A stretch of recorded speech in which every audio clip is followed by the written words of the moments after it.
ನೀವ್ ಹೇಳ್ತಾ ಇದ್ರಿ ನನಗೆ ಅಳುನು ಬರಲ್ಲ ಮೇಡಮ್, ಮೊನ್ನೆ ಫಸ್ಟ್ ಕಾಲ್ ಮಾಡಿದಾಗ ಅಳುನು ಬರಲ್ಲ, ಇಲ್ಲ ಗಂಟಲ್ಲಿ ಸಿಕ್ಕಾಕೊಂಡಾಗುತ್ತೆ. ಹೌದಾ? ಕಣ್ಣಲ್ಲಿ ನೀರೇ ಬರಲೇ ಇಲ್ವಾ ನಿಮ್ಗೆ? ಬಂದಿಲ್ಲ. ಈಗ 5-6 ರಿಯಾಲಿಟಿ ಶೋ ಮಾಡೋಲಿ, ಒಂದು ಶೋಲು ಒಂದಿನೂ ಹತ್ತೇ ಇಲ್ಲ, ಒಂದ್ಸತಿನೂ ಹತ್ತೇ ಇಲ್ಲ ನಾನು. ಅದೇ ನಮ್ಮ ಅಕ್ಕನ ಮದುವೆ ಟೈಮಲ್ಲಿ ಒಂದ್ಸಲ ಹತ್ತಾನೆ ಅಷ್ಟೇ. ನಾನು ಬುದ್ಧಿ ಕಡಿಮೆ ಮಾಡೋ, ಬುದ್ಧಿ ಬಂದ್ಮೇಲೆ ಜಾಸ್ತಿ ಅಯ್ಯೋ ಟಚ್ ಉಡ್ಡು ಬೇಡ ಇದೊಂದು ಕಲ್ತ್ಬಿಟ್ಟು ಇದೊಂದು ಕಲ್ತಿರೋದು ಬಿಗ್ ಬಾಸ್ ಮನೆ ಒಳಗಡೆ ಹೋಗ್ಬಿಟ್ಟು ಯಾರೇ ಮಾತಾಡೋ ಟಚ್ ಉಡ್. ನೀನು ಇವತ್ತು ಎಲ್ಲಿಂದ ಯಾರಿಗಾರ ನಮ್ಮ ಕಳ್ಳಪಟ್ಟಿಗೆ ಯಾರಿಗಾರ ಹೇಳಿದ್ರೆ ನೀನು ಇವತ್ತು ಮನೆಗೆ ಹೋಗ್ಬಿಡ್ತೀವಿ ವಾರ ನೋಡಿದ್ರೆ ಟಚ್ ಉಡ್ ಮಾಡಪ್ಪ ಅಂತ.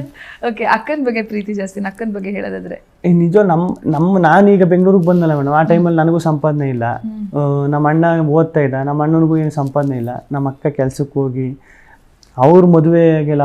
ಈಗ ನಮ್ಮ ಅಕ್ಕ ಒಂದು 27-28 ವರ್ಷಕ್ಕೆ ಮದುವೆ ಆಗಿದ್ದು. ಊರ ಕಡೆ ನಿಮಗೆ ಗೊತ್ತಿರ್ತದೆ, 18-19 ವರ್ಷ ತುಂಬಿಡಿಕೆ ಮದುವೆ, ಇಲ್ಲ 17 ವರ್ಷಕ್ಕೂ ಮದುವೆ ಮಾಡೋರು ಇರ್ತಾರೆ. ನಮ್ಮ ಅಕ್ಕ, ನಾನು ಬೆಂಗಳೂರಿಗೆ ಬಂದಾಗ ನಮ್ಮ ಅಕ್ಕನಿಗೆ 23-24 ಆ ಏಜ್ ಅನ್ಸುತ್ತೆ, 24-25 ಎಲ್ಲ. ಈಗ ರಿಲೇಷನ್ಗಳು ಊರವರು ನಿಮ್ಮ ಅಕ್ಕನ ಮದುವೆ ಮಾಡಬೇಕು, ಹಿಂಗೆ ಇಟ್ಟಾಡ್ಕ ನಿಂತಿದೆಯಲ್ಲ, ಸಂಪಾದನೆ ಇಲ್ಲ, ದುಡಿತೇ ಇಲ್ಲ, ನೋಡ್ರಿ ನಿಮ್ಮ ಅಕ್ಕ ಕೆಲ್ಸಕ್ಕೆ ಹೋಯ್ತವ್ರೆ, ಬುದ್ಧಿ ಇಲ್ವ ನಿಂಗೆ ಅಂತೆಲ್ಲ ಬೈಯೋರು. ಪಾಪ ನಮ್ಮ ಅಕ್ಕ ನಾನು 28 ವರ್ಷ ಅವ್ರ ಮದುವೆ 27-28 ವರ್ಷಕ್ಕೆ ಮದುವೆ ಆಗಿದ್ದ ಅನ್ಸುತ್ತೆ. ಒಂದು 3-4 ವರ್ಷ ಕೆಲಸ ಮಾಡಿ ಅವರು ಮದುವೆಗೆ ದುಡ್ಡು ಸಂಪಾದನೆ ಮಾಡ್ಕೊಂಡು, ಈಗ ಮನೆ ಐತಲ್ಲ ಮೇಡಮ್, ಮುಂದ್ಗಡೆ ಎಲ್ಲ ಮೋಲ್ಡ್ ಬಂದು ಹಾಕ್ಸಿದ್ವಲ್ಲ, ಕೆಳಗಡೆ ಟೈಲ್ಸ್ ಹಾಕ್ಸಿದ್ವಲ್ಲ, ಅವ್ರ ದುಡ್ಡಲ್ಲಿ ಹಾಕ್ಸಿ ನಮ್ಮ ಅಪ್ಪನಿಗೊಂದು ಗಾಡಿ, ನಾನು ಸ್ವಲ್ಪ ದುಡ್ಡು ಹಾಕಿ, ಅವ್ರು ಸ್ವಲ್ಪ ದುಡ್ಡು ಹಾಕಿ ಒಂದು ಗಾಡಿ ಕೊಡಿಸಿ ನಮ್ಮ ಅಪ್ಪನಿಗೆ. ಸೈಕಲ್ ತುಳಿತಾರೆ, ಮಂಡಿ ನೋವು ಅಂತಾರೆ ಅಂದ್ಬಿಟ್ಟು. ನಮ್ಮ ಮನೇನ ಒಂದು ಗಂಡು ಮಗ ನಮ್ಮ ಅಣ್ಣ ಇದ್ದಿದ್ರು ನಮ್ಗೆ ಯಾರಾದ್ರೂ, ಈಗ ನಾನು ನಮ್ಮ ಅಣ್ಣ ಇದ್ದೀವಲ್ಲ, ಇನ್ನೊಬ್ಬ ಅಣ್ಣ ಏನಾರು ಇದ್ದಿದ್ರೆ, ನಮ್ಮ ಅಕ್ಕನ ಜಾಗದಲ್ಲಿ ಅಕ್ಕ ಅಲ್ದೇನೆ ಅಣ್ಣ ಏನಾರು ಇದ್ದಿದ್ರೆ ಅವರು ಅಷ್ಟು ಚೆನ್ನಾಗಿ ಮನೆ ನೋಡ್ಕೊತಿರೋ ಗೊತ್ತಿಲ್ಲ.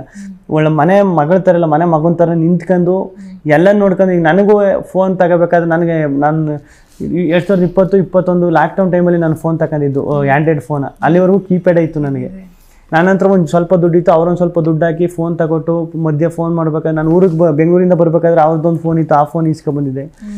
ಆ ಥರ ಯಾವುದಕ್ಕೂ ಬೇಜಾರು ಮಾಡ್ಕೋದೇನೆ, ಏನೂ ಮಾಡ್ಕೋದೇನೆ ಅವ್ರ ಮದುವೆ ಆಗೋವರೆಗೂ ಅಷ್ಟು ನನಗೆ ದುಡಿಮೆ ಸ್ಟಾರ್ಟ್ ಆಗೋವರೆಗೂ ಮನೇನ ಅಷ್ಟೊಂದು ಚೆನ್ನಾಗಿ ನೋಡ್ಕೊಂಡು ಇದು ಮಾಡ್ರು. ಪಾಪ ಅವ್ರಿಗೆ ಏನು ಗಿಫ್ಟ್ ಕೊಡ್ಬೇಕು ಅನ್ಕೊಂಡಿದ್ರಿ? ಈಗ ಏನು ಗಿಫ್ಟ್ ಕೊಡ್ಬೇಕು ಅದು ಗೊತ್ತಾಗಲ್ಲ ಮೇಡಮ್. ಗಿಫ್ಟ್ ಕೊಟ್ಬಿಟ್ರೆ ಬರೀ ಅದು. ಆದ್ರೂ ಈಗ ತಗೋಪ ನನಗೆ ನಿನಗೆ ಕೊಡ್ಬೇಕು ಅನ್ಸ್ತಾ ಇದೆ, ಏನೋ ಮಾಡ್ಬೇಕು ಅನ್ಸ್ತಿದೆ. ಅದೇ ಅವ್ರಿಗೆ ಏನು ಕೇಳಿದ್ರು ನನ್ನಿಂದ ಏನು ಸಾಧ್ಯ ಆಯ್ತದೆ ಅದೇ ಕೊಟ್ಟೆ ಕೊಡ್ತೀನಿ. ಅಪ್ಪನಿಗೆ ಅಮ್ಮನಿಗೆ ಎಲ್ಲ ನಾನು ಮಾಡಿದೆಲ್ಲ ಅವ್ರಿಗೆ ಅಷ್ಟೇ ಅಲ್ವಾ?